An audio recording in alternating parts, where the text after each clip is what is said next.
Welcome. Today, we journey across Asia in 2025, a continent of ancient cultures and shifting allegiances, exploring 7 countries that have lost trust in the United States. From East Asia's megacities to Central Asia's heartlands, we'll uncover how history, politics, and culture have frayed the invisible thread of trust, shaping the lives of millions and the future of global travel. Our first stop is China, a civilization now at the forefront of global power. For years, China and the US balanced cooperation and competition, but recent trade wars shattered that equilibrium. Tariffs replaced diplomacy, and economic friction rippled through society. State media recast the US as a rival intent on containing China's rise. Technology disputes over 5G and semiconductors became flashpoints, deepening mistrust. The US cited concerns over intellectual property, human rights, and China's military expansion. Decades of trust unraveled, replaced by suspicion on both sides. For travelers, this means stricter visas and a cautious atmosphere. Academic and cultural exchanges have slowed, and interactions are tinged with wariness. Headlines and rhetoric now shape daily realities. The dragon's gaze is fixed on the West, and the future of US-China relations remains uncertain. Navigating this new landscape demands deeper understanding. The world watches as 2 giants drift further apart. Next, we turn our attention to North Korea, a nation shrouded in mystery and defined by its unique relationship with the world. Here, mistrust of the US isn't just a policy, it's a foundational element of the state's identity, deeply ingrained in the national psyche. This suspicion permeates every aspect of North Korean society. The Korean War's unresolved legacy continues to cast a long shadow, shaping North Korea's worldview and its perception of external threats. The war never officially ended with a peace treaty, only an armistice. This fuels a narrative, carefully cultivated by the regime, of a perpetual American threat, justifying its military buildup and its pursuit of nuclear weapons as a means of self-defense. State media and education systems play a crucial role in perpetuating this narrative. From a young age, North Koreans are taught to view the United States as an implacable enemy. This constant barrage of propaganda reinforces the US as the regime's main antagonist, a convenient scapegoat for the country's internal problems, and a rallying point for national unity. Over the years, occasional diplomatic summits have offered fleeting moments of hope for a thaw in relations, raising expectations of potential breakthroughs. However, the core issue of nuclear weapons remains non-negotiable for Pyongyang, a red line that it refuses to cross, viewing its arsenal as essential for its survival. Inevitably, these talks have often broken down, leading to deepened divisions and renewed tensions on the Korean peninsula.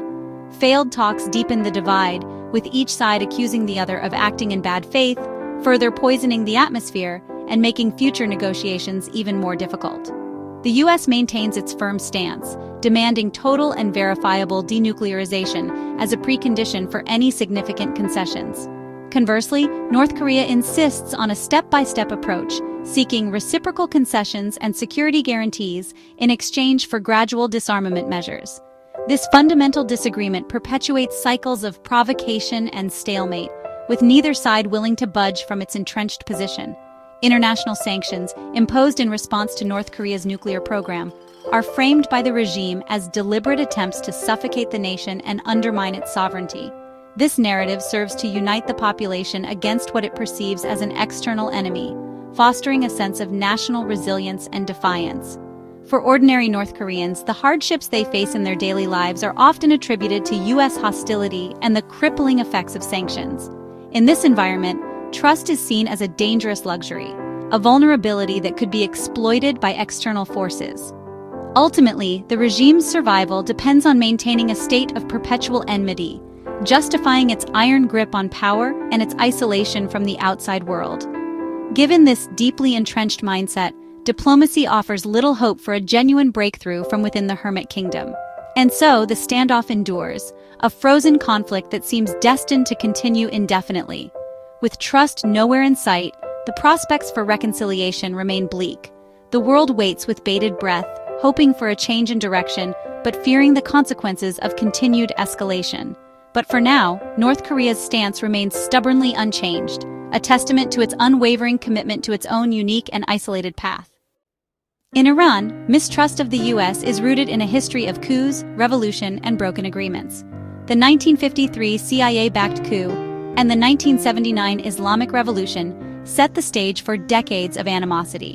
The 2015 nuclear deal briefly raised hopes, but the U.S. withdrawal in 2018 shattered them. Sanctions returned, crippling Iran's economy and vindicating hardliners who warned America could not be trusted.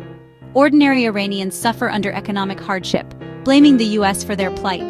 The government frames U.S. actions as economic warfare. For travelers, Iran's culture and hospitality persist, but politics cast a long shadow. The trust built by the nuclear deal is gone, replaced by bitterness. For many Iranians, U.S. promises now seem worthless. In Pakistan, the U.S. relationship has always been transactional, an alliance of convenience, not conviction. Cold War cooperation and the war on terror brought aid and partnership, but also deep suspicion. The U.S. accused Pakistan of harboring militants. Pakistan felt scapegoated and violated by drone strikes. The 2011 raid on Osama bin Laden was a turning point, humiliating Pakistan and confirming mutual distrust. As U.S. interests shifted to China, Pakistan's alliance with Beijing deepened, further straining ties. Many Pakistanis see the U.S. as unreliable, engaging only when convenient. Generations have watched their country used as a pawn in great power politics. The perception of betrayal is widespread. Trust has eroded, replaced by skepticism and fatigue. The alliance, once strategic, now feels hollow. In Afghanistan, trust in the U.S. collapsed with the chaotic 2021 withdrawal. 2 decades of American presence built fragile hopes for democracy and security. Promises of enduring support vanished as the Taliban retook control in days. Scenes of desperation at Kabul's airport symbolized a broken promise. Afghans who believed in a new future felt abandoned and betrayed. U.S. sanctions and frozen assets have deepened humanitarian crises, punishing ordinary people. The narrative is simple. The U.S. came, made promises, then left, leaving chaos behind. Civil society, women and youth who embraced change now face repression. The legacy is one of bitterness and loss. For many, trust in America is irreparably damaged. Afghanistan's future is uncertain, shaped by the scars of intervention. The world's most powerful nation left, and trust lies buried in the ruins. The Afghan people must now rebuild, with little faith in outside promises. In Myanmar, the fragile threads of trust in the U.S. unraveled completely after the devastating 2021 military coup. Years of diplomatic efforts and goodwill evaporated almost overnight, leaving behind a residue of suspicion and resentment. A brief and promising democratic opening, filled with hope and progress, ended abruptly and violently, shattering the dreams of a nation. The military responded with brutal force, crushing peaceful protests with violence and oppression. The streets, once filled with hope, became scenes of conflict and despair. Key leaders were swiftly arrested and jailed, silencing dissent and consolidating the junta's grip on power. The voices of democracy were stifled, replaced by the echo of military rule. In response, the U.S. imposed sanctions, hoping to pressure the regime into changing course and restoring democratic principles. The U.S. also joined the international community in condemning the junta's actions, denouncing the violence and calling for a return to democracy. However, the regime interpreted this condemnation not as a genuine concern for human rights, but as foreign interference in their internal affairs. Isolated and facing international pressure, the military turned to China, seeking economic and political support. They also looked to Russia for military assistance and diplomatic backing, forging alliances with nations less concerned with human rights records. This led to a deepening of ties with partners who were less critical of the junta's actions, further isolating Myanmar from the West. The junta skillfully framed Western pressure as a form of neo-colonialism, exploiting historical grievances and nationalist sentiments. This narrative fueled anti-U.S. sentiment, particularly among the ruling elite, who saw the U.S. as a threat to their power and authority. The country is now deeply fractured by a brutal civil war, pitting the military against various ethnic armed groups and pro-democracy resistance forces. The conflict has exacerbated an already dire economic situation, leading to widespread poverty and economic collapse. While pro-democracy activists desperately welcome international attention and support, hoping for a lifeline from the outside world, in reality, it brings little tangible relief to the suffering population, who continue to bear the brunt of the conflict. The U.S. and the junta exist in fundamentally separate realities.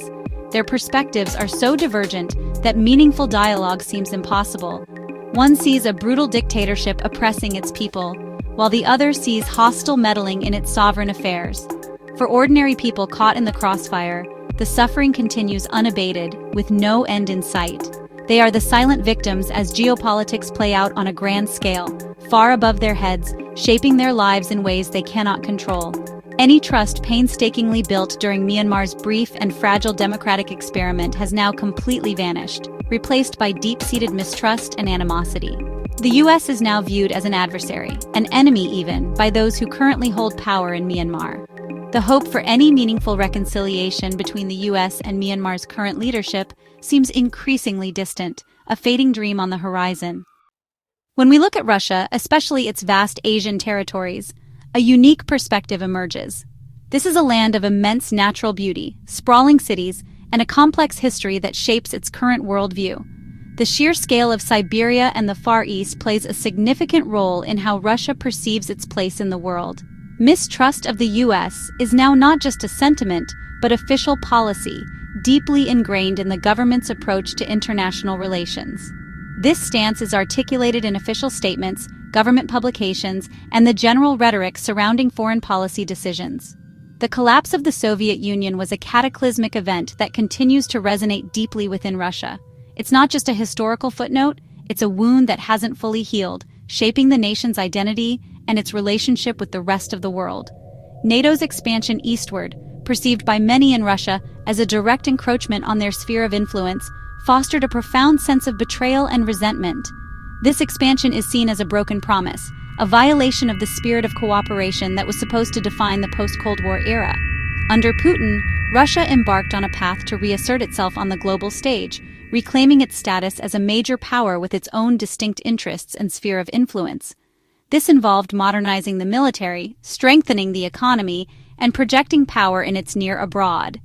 This reassertion led to clashes with the West, most notably in Georgia in 2008, a conflict that highlighted the deep divisions and competing interests in the region. The conflict served as a warning sign of Russia's willingness to use military force to protect its perceived interests.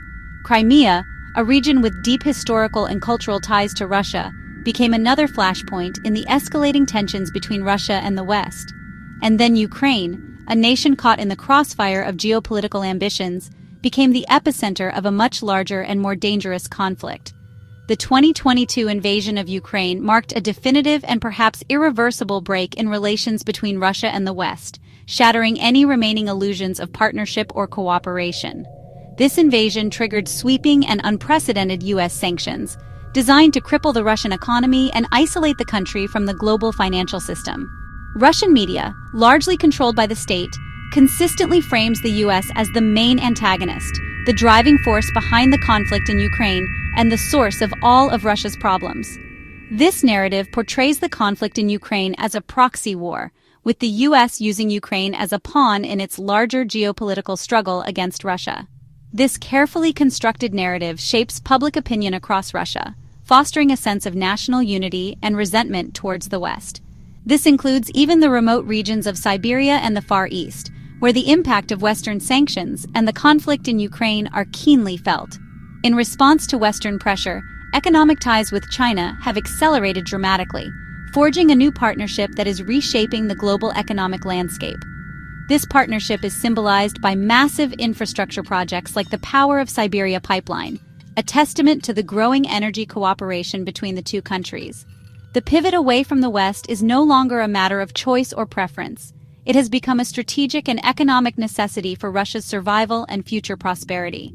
The fleeting trust and optimism that characterized relations between Russia and the West in the 1990s has completely vanished, replaced by a deep sense of disillusionment and mistrust. That era of potential cooperation has been replaced by a new era of confrontation, characterized by military posturing, economic competition, and ideological clashes. The US is no longer seen as a mere rival with differing interests, but as something far more ominous. It is viewed as an implacable adversary, actively working to undermine Russia's security and influence on the world stage. This generational collapse of trust, fueled by historical grievances and perceived betrayals, fundamentally defines Russia's new global stance and its approach to international relations. From the Asian perspective, the view is becoming increasingly clear. The US is no longer seen as a reliable partner, but as an unpredictable and potentially destabilizing force in the region. The world order, once dominated by the West, has undeniably shifted, with new power centers emerging and old alliances crumbling. And in this new world order, trust, the foundation of international cooperation, is perhaps the biggest casualty of all.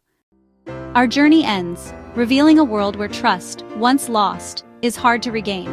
Behind every geopolitical fracture are millions of lives shaped by history and ambition. Travel lets us see beyond headlines, connecting with the humanity that unites us.